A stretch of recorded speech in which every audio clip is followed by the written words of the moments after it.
कि कोई भी किसान आए और हम सब से 51 किलो की माला हम सब उनको पहनाकर सम्मान करेंगे। हम सौभाग्यशाली समझेंगे उस किसान को कि जिसका कर्जा गहलोत ने माफ कर दिया होगा। कोई भी किसान आ जाए, देखते हैं सरेआम बाजार के अंदर गैंगवार होते हैं, फायरिंग होती है, सरेआम यहाँ पर डकैती होती है, सरेआम यहाँ पर फिरौती मांगी जाती है। इस प्रकार से आपराधिक छवि के लोगों का, इन गुंडे मवालियों का, इन गैंगस्टरों का किस प्रकार से वातावरण आज जो राजस्थान में बना है। उस समय पर देखते थे कि जब संतों पर अत्याचार होता था, प्रजा पर अत्याचार होता था, तो आज के वर्तमान समय पर भी वो जिनको ये प्रेम करते हैं उनमें इतनी ताकत कहां से आ गई कि धार्मिक यात्रा के ऊपर वो पत्थरबाजी करते हैं, उनको पथराव कर रोकने का काम करते हैं।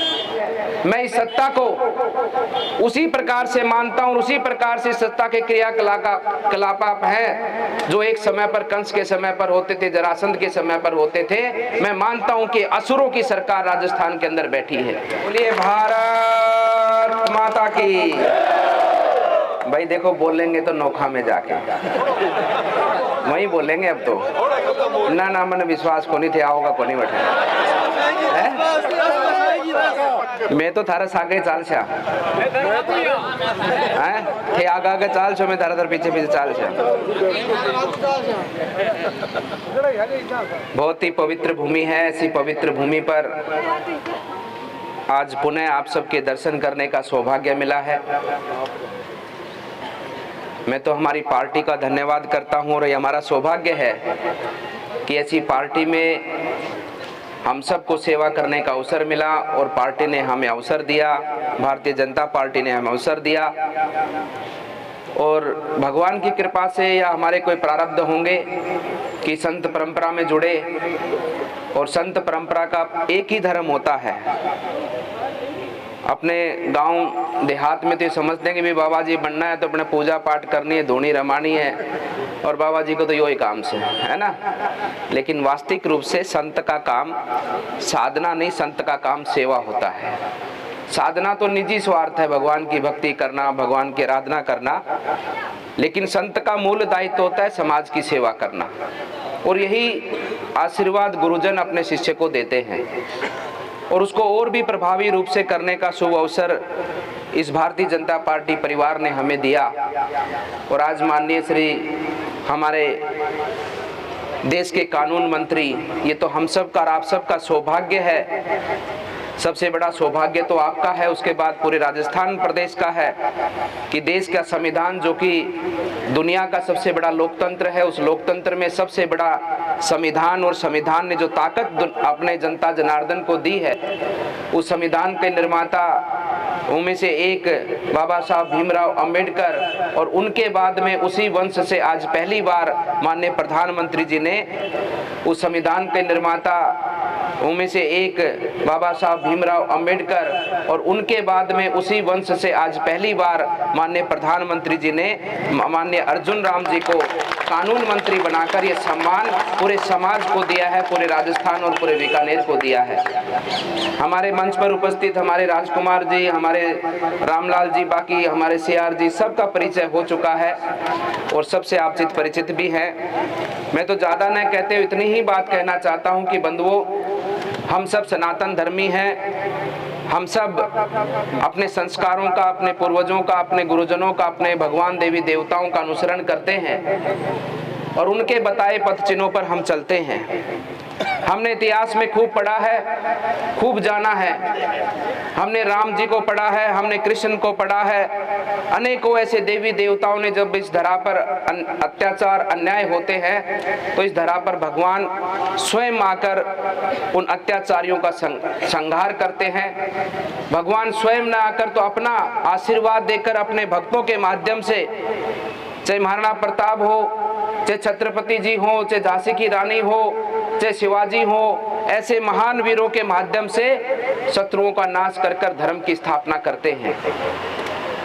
मैं याद दिलाना चाहता हूं आपको, आपने तो खूब कथाएं सुने, खूब रामायण देखी, खूब महाभारत देखी है। जब जब अत्याचारी का राज होता है, जब जब अत्याचारी का राज होता है, चाहे वो कंस हो, चाहे वो रावण हो, चाहे वो जरासंध हो, तब मानवता का हानि होता है, मानवता पे अन्याय होते हैं। धर्म संस्कृति के कार्यक्रमों पर अवरोध लगाए जाते हैं, धार्मिक कार्यक्रमों पर प्रतिबंध लगाए जाते हैं, माताओं बहनों का सम्मान घटता है और समाज के अंदर अस्थिरता का वातावरण उत्पन्न होता है। आज वही स्थिति मुझे राजस्थान में होती हुई दिख रही है। आज राजस्थान में भी यही हाल है कि आज राजस्थान में ऐसी सत्ता जो सरकार पर बैठी है, मैं इस सत्ता को उसी प्रकार से मानता हूं, उसी प्रकार से सत्ता के क्रियाकलाप हैं जो एक समय पर कंस के समय पर होते थे, जरासंध के समय पर होते थे। मैं मानता हूं कि असुरों की सरकार राजस्थान के अंदर बैठी है, जो असुर प्रवृत्ति के साथ चलती है, जिसका दायित्व था कि राजस्थान की जनता की सेवा करना, राजस्थान की जनता का सुख का अनुभव कराना, राजस्थान की जनता की रक्षा सुरक्षा करना, उसको छोड़कर, क्योंकि ये सरकार झूठ के नाम पर बनी है, सबसे पहली बात तो यही खोट है इनके अंदर, और उसको छोड़कर जिस प्रकार से राजस्थान के मान सम्मान को गिराने का इन लोगों ने काम किया, जिस प्रकार से जनता के हक का जो विकास है उस विकास के पैसे को इन लोगों ने लूटने का काम किया, हम सबको मिलकर इन बातों को समझना होगा। और हम सबको इस वर्तमान समय में एक ऐसी संगठन परिवार, ऐसा भाजपा परिवार को पुनः राजस्थान में स्थापित करना होगा जिसके माध्यम से पुनः राजस्थान के अंदर धर्म की स्थापना हो। इन लोगों ने क्या नहीं किया।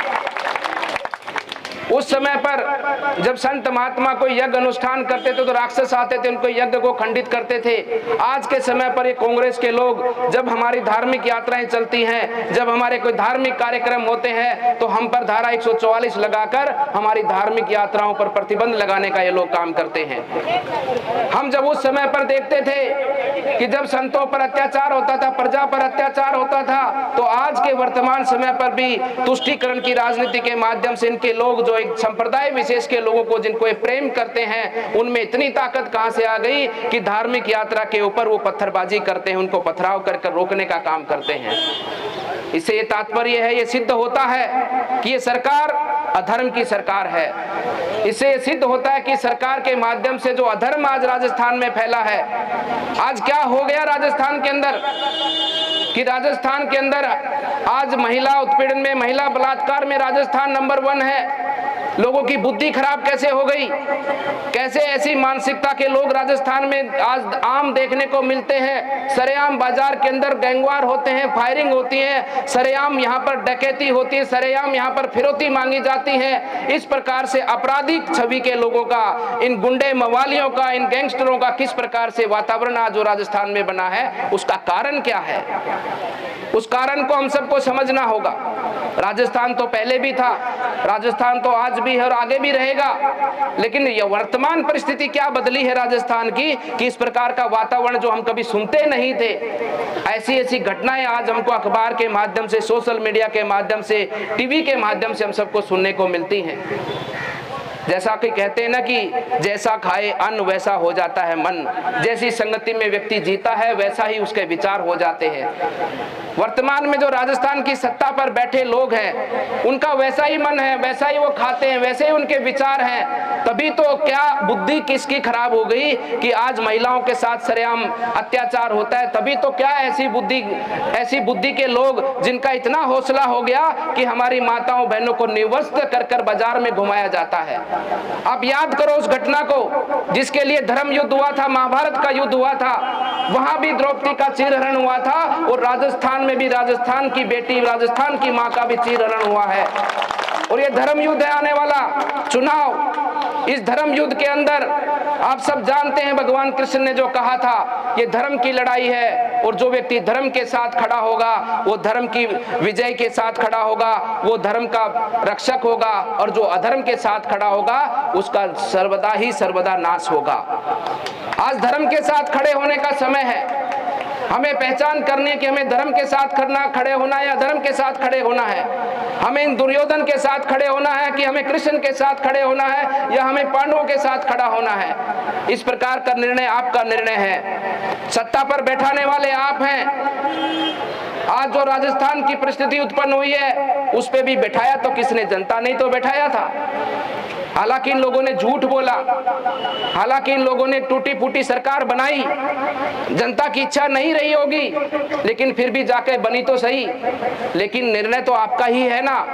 अगर आने वाले समय पर और बदतर स्थिति राजस्थान की होगी तो आने वाली पीढ़ी दोष आपको देगी, आपको दोष देगी कि आपने कैसे लोगों को चुना, जिन लोगों ने राजस्थान को लूट खाया, राजस्थान को बदनाम कर दिया, राजस्थान को इस प्रकार से नीलाम कर दिया राजस्थान को।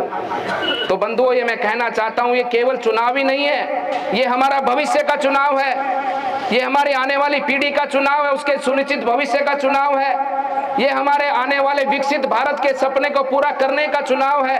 इस चुनाव के माध्यम से जाति पाति में हमें नहीं बंटना है, इस चुनाव के माध्यम से हमें कोई धर्म नहीं देखना। मैं किसी धर्म की देखने की बात भी नहीं करता, इसमें धर्म देखना तो हमारे राष्ट्र का हित देखना, हमारे प्रदेश का हित देखना है, क्योंकि देश और प्रदेश से बड़ा कोई धर्म नहीं होता। इस धर्म का हमें पूरी निष्ठा पूर्वक निर्वाह करते हुए इस धर्म की पालना के अंदर इस धर्म के दायित्व को हम सबको निभाना है, और हमारे राजस्थान के विकास के हित में, राजस्थान की उन्नति के हित में, क्योंकि देश तभी आगे बढ़ेगा जब राजस्थान आगे बढ़ेगा, और राजस्थान तभी आगे बढ़ेगा जब नोखा बढ़ेगा, और नोखा तभी आगे बढ़ेगा कि नोखा का एक एक गाँव आगे बढ़ेगा, और नोखा का एक एक गाँव तभी आगे बढ़ेगा जब गाँव में रहने वाले हर एक व्यक्ति का घर आगे बढ़ेगा, सबके घरों में सब सुविधाएं होंगी, सबको सुख का अनुभव होगा, तभी हमारा देश विकसित कहलाएगा। और विकसित बनाने में हम सबका दायित्व, हम सबकी जिम्मेदारी है। केवल राजनीति करने वाले या राजनीतिक जीवन के अंदर समाज सेवा करने वाले संगठनों की नहीं, उन व्यक्तियों की नहीं, समाज की सबसे बड़ी जिम्मेदारी है, क्योंकि तय आपको करना है कि हमें धर्म का साथ देना है या अधर्मियों का साथ देना है। इसलिए बंधुओं, बहुत ही महत्वपूर्ण चुनाव है, हमारे देश के भविष्य का चुनाव है, उन शहीदों के सपने के पूरा करने का चुनाव है, क्योंकि हमें आने वाले इस अमृत काल के 25 वर्षों में जब 100 वर्ष का भारत हो तो हमारे भारत को हमें विकसित भारत बनाना है। उन शहीदों के सपनों को हमको पूरा करना है, जिन्होंने आजादी, अपने बलिदान, अपने प्राण न्यौछावर कर कर हमारे सुख के लिए, हमारे भविष्य के लिए, हमारे आजादी के लिए, हमारी आने वाली पीढ़ी के लिए, हम सबको आजादी तोहफे के अंदर एक उपहार के रूप में हमको आजादी दी है। इसलिए वो जीवन उनका देश के लिए मरने का जीवन था, और आज का जीवन हमारा देश के जीने के लिए जीवन है। हम देश के लिए जिए, हम देश के लिए काम करें, हम समाज के लिए जिए, हम अपने मानव जाति समाज को आगे बढ़ाने का काम करें। बाकी बातें हम वहां पर अपने अगले कार्यक्रम में रखेंगे। लेकिन रामलाल जी ने मेरे को एक बात से थोड़ा सा मेरे को भी छेड़ दिया, क्योंकि मैं रामलाल जी ज्यादातर हरियाणा में रहा हूं। आपने एक चुटकुला सुनाया बंदर वाला, तो मुझे भी याद आ गया कि कुछ ना कुछ मैं भी बात रखूं आपके बीच में, जो कि वर्तमान समय के इस गहलोत सरकार के ऊपर बिल्कुल फिट बैठती है, बिल्कुल फिट बैठती है। ऐसे ढोंगी, ऐसे झूठे, ऐसे लुटेरे जो लगातार देश को 75 वर्ष देश की आजादी को हो चुके, लेकिन लगभग 70 से 80% इन लोगों ने देश पर राज किया, और देश की जनता समझ चुकी है कि हर बार चुनाव में देश को प्रलोभन देना, लोगों को प्रलोभन देगा, झूठ में उनको झूठ के लालच देना, उनको प्रलोभित करना, उनको अलग अलग बातें बोलना, जाति की बातें बोलना, धर्म की बातें बोलना, अलग अलग रूप से हर बार चुनाव में आपको यही बात बोलते हैं। मैं तो आपको पूछना चाहता हूं, चाहे कोई और हो, यहाँ तो मैं मानता हूं कि भारतीय जनता पार्टी की विचारधारा के लोग हैं, लेकिन मैं चुनौती के साथ कहता हूं, पूरे राजस्थान के किसानों को कहता हूं, मैं आह्वान करता हूं, किसानों का सम्मान करता हूं कि कोई भी किसान आए और हम सबसे 51 किलो की माला हम सब उनको पहनाकर सम्मान करेंगे। हम सौभाग्यशाली समझेंगे उस किसान को कि जिसका कर्जा गहलोत ने माफ कर दिया होगा। कोई भी किसान आ जाए, इतना बड़ा झूठ इन लोगों ने किसानों से बोला है। आएगा कोई किसान, आएगा किसी कोने से? इतना बड़ा झूठ आपके सामने बोला, और झूठ बोलने वाले को अगर दंड नहीं मिलेगा तो फिर सदा झूठ का बढ़ावा ही होगा। फिर हमें मत कहना कि समाज बिगड़ चुका है, समाज में कोई विश्वास करने के लायक नहीं है। जब तक अन्याय को हम परास्त नहीं करेंगे, जब तक झूठे लोगों को सजा नहीं देंगे, जब तक अच्छाई की हम स्थापना नहीं करेंगे, तो समाज में अच्छाई की स्थापना नहीं होगी, अच्छे लोगों की स्थापना नहीं होगी। इसलिए ऐसे झूठे पाखंडी लोगों से हमें बचना है, और यही मैं कहना चाहता हूं कि गहलोत पर बिल्कुल फिट बैठती है बात।